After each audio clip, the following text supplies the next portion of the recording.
सावधान, कौरवों का मान, पांडवों का अभिमान। पूज्य श्री गंगा पुत्र भीष्म पितामह पधार रहे हैं। पूज्य श्री भीष्म पितामह की, पूज्य श्री भीष्म पितामह की, पूज्य श्री भीष्म पितामह की, पूज्य श्री भीष्म पितामह की। सज्जनों, मेरे लिए ये गौरव का अवसर है कि अब मेरे कौरव और पांडव कुशल योद्धा बन गए हैं और आज वो अपने गुरु द्रोणाचार्य की आज्ञा से अपनी शस्त्र विद्या का प्रदर्शन करेंगे। सबसे पहले गदा युद्ध होगा। कौरवों की ओर से राजकुमार दुर्योधन,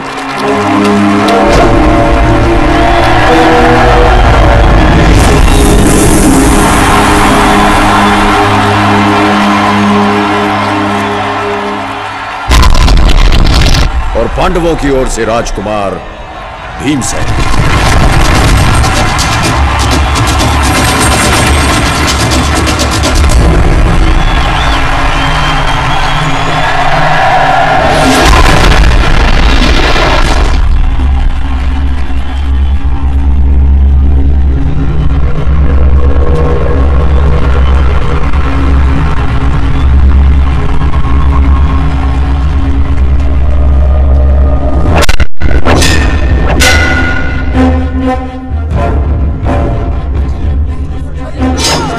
बहन कुंती, कौन जीत रहा है?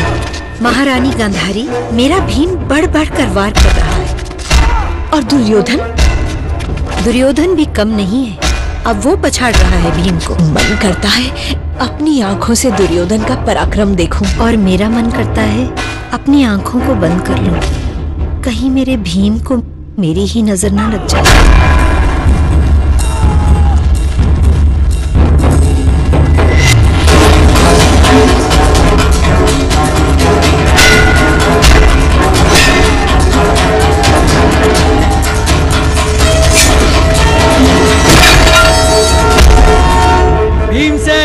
दुर्योधन, रुक जाओ।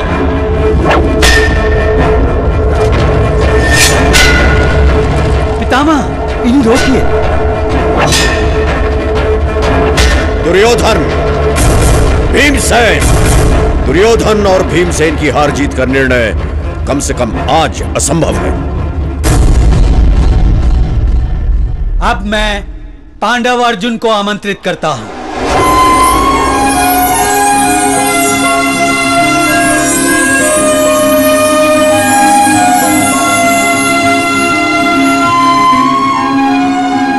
प्रणाम।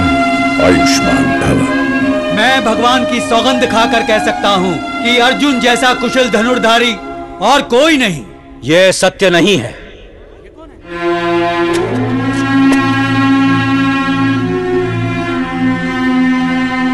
क्षमा करें गुरुजी, आप अनजाने में ईश्वर की झूठी सौगंध ले रहे हैं।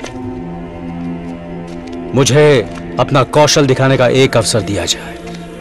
मामाश्री, ये अर्जुन की टक्कर का है, बाकी सब माया है, माया। हाँ हाँ दुशासन। भांजे। हाँ मामाश्री। भांजे, तेरे शकुनी मामा को लगता है कि ये जीता जागता पासा तो भगवान ने तुम्हारे लिए फेंका है।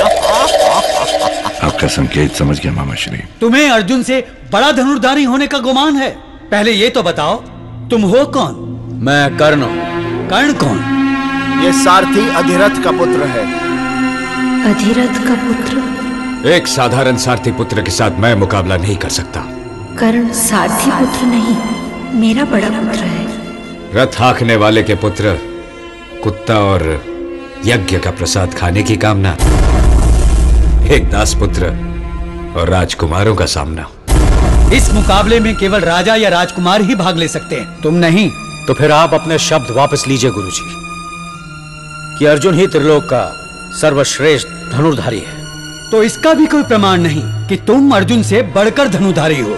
तुम्हें भाग लेने की आज्ञा नहीं दी जा सकती। यह अन्याय है। ये मेरा मित्र है और किसी राजकुमार का मित्र किसी राजकुमार से कम नहीं होता। पैर की जूती को सर पर रखने से वो राज मुकुट नहीं बन जाता।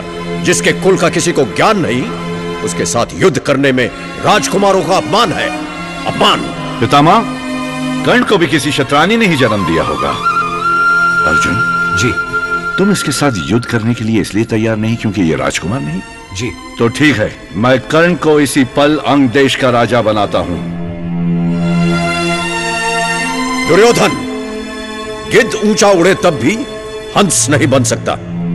ये राजा बनकर भी सूत पुत्र ही रहेगा। पितामह, कर्ण का भाग्य मैंने तय कर दिया है। राजा सर झुका के नहीं, सर उठा के जीते हैं।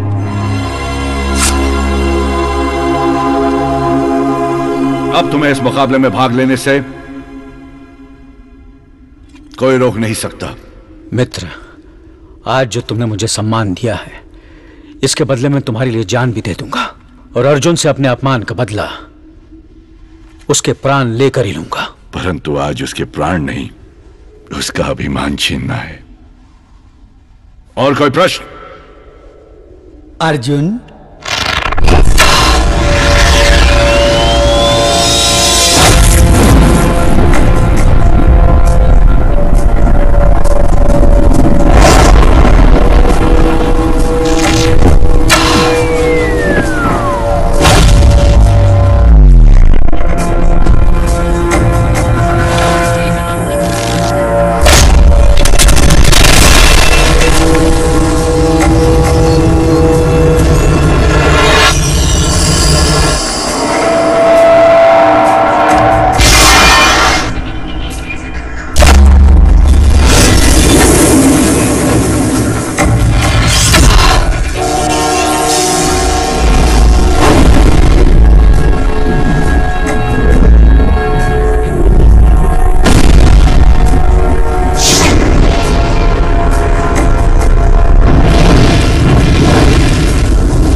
है ये मुकाबला यूं ही बिना किसी निर्णय चलता रहेगा। इसलिए अर्जुन और कर्ण दोनों की बराबर होने की घोषणा की जाती है। पितामह। सज्जनों, हस्तिनापुर का इतिहास सब जानते हैं। हस्तिनापुर के सिंहासन पर ज्येष्ठ पुत्र धृतराष्ट्र का अधिकार था, परंतु वो देख नहीं सकते, इसलिए उनके छोटे भाई पांडु को राजा बनाया गया।